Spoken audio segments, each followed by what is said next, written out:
नमस्कार साथियों अभिषेक जी के चैनल पर एक बार फिर से स्वागत है आप सबका। हिंदी की चौथी कक्षा में इससे पहले आपकी 3 क्लासें हो चुकी थी। आज आपकी हिंदी की चौथी क्लास चलेगी। और कैसे हैं आप सब? उम्मीद करती हूँ आप सब अच्छे से होंगे। लॉकडाउन में अपनी पढ़ाई अच्छे से कर पा रहे होंगे, आप सबका समय अच्छे से बीत रहा होगा। तो आइए हिंदी की चौथी कक्षा शुरू करते हैं। दोस्तों, इससे पहले हम वर्णमाला के बारे में पढ़ रहे थे। हमने बताया था वर्णमाला को कितने भागों में बांटा गया है और उसके बारे में पढ़ा था। उसी क्रम में आगे बढ़ते हुए आज हम वर्णमाला को और अधिक विस्तारित रूप से पढ़ेंगे।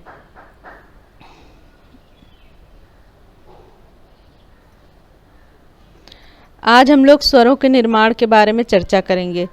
आइए देखते हैं स्वरों का निर्माण कितने आधार पर किया गया है।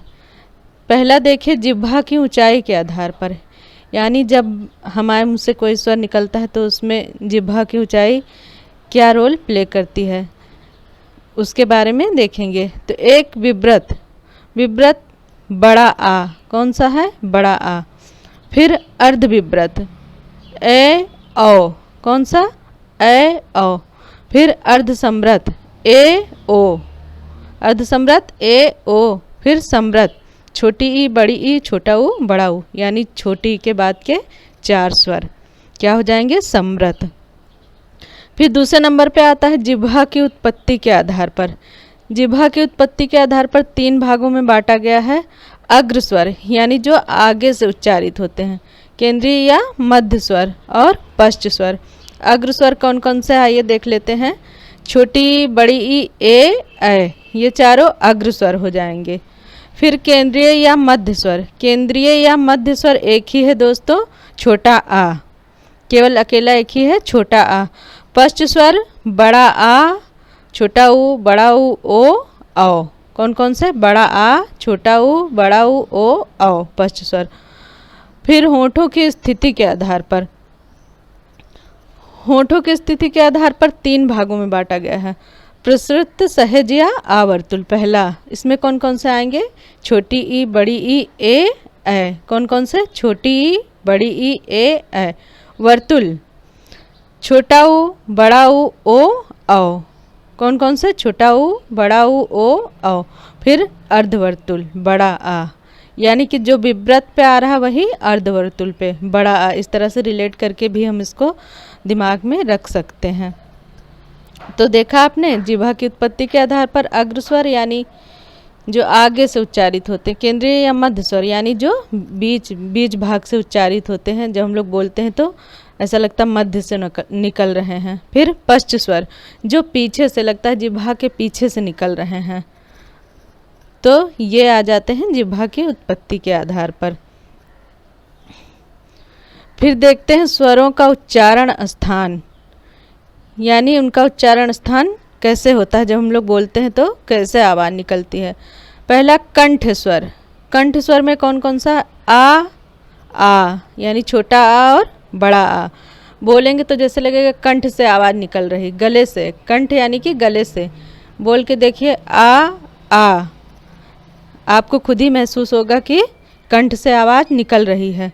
फिर तालव्य स्वर, यानी जो तालू से लगते हैं, छोटी बड़ी, बोलिए ई, तालव्य से आवाज़ निकल रही है। ओष्ठ स्वर, यानी जिनमें ओठों का प्रयोग होता है। कौन कौन से हैं? छोटा ऊ बड़ा ऊ। देखिए बोल के ऊ, ओठ हमारे बन रहे हैं ना, उसी हिसाब से। मूर्धन्य स्वर ऋण, मूर्धन्य स्वर कौन सा है? ऋण। कंठ तालव्य स्वर, यानी कंठ और तालु का प्रयोग जिसमें साथ में होता है, ए। कौन सा है? ए। कंठ ओष्ठ स्वर, कंठ ओष्ठ स्वर कौन सा है? ओ और औ। तो हमने स्वरों के बारे में जाना और पढ़ा। और दूसरे क्रम में हमारा तद्भव और तत्सम चल रहा था। उसी क्रम को आगे बढ़ाते उसमें और तद्भव तत्सम लिख लीजिए।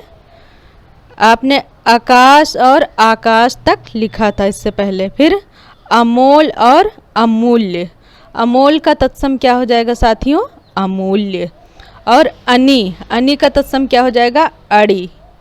ड़ा देखिए, ड़ा का अंतर है, इसमें ना आ रहा है जबकि शुद्ध रूप में ड़ा होगा, क्या हो जाएगा? अड़ी। और दूसरी तरफ आपका विपरीतार्थक शब्द विलोम शब्द चल रहा था, उसमें हमने अपेक्षित अनपेक्षित तक किया था। आज और उसी क्रम में आगे देखते हैं। आभ्यंतर, आभ्यंतर का विपरीतार्थक क्या हो जाएगा? बाह्य, यानी भीतर और बाहर। आवश्यक यानी जरूरी और अनावश्यक गैर जरूरी। तो साथियों आज यहीं तक आपकी क्लास चलेगी और उसके बाद में कल से हम व्यंजन के बारे में पढ़ेंगे। आज हमारा स्वर जो है पूरा हो गया है, कल से हम लोग व्यंजन के बारे में पढ़ेंगे। वीडियो देखने के लिए आप सभी का बहुत बहुत धन्यवाद। आप सभी अच्छे से रहिए। नमस्कार साथियों।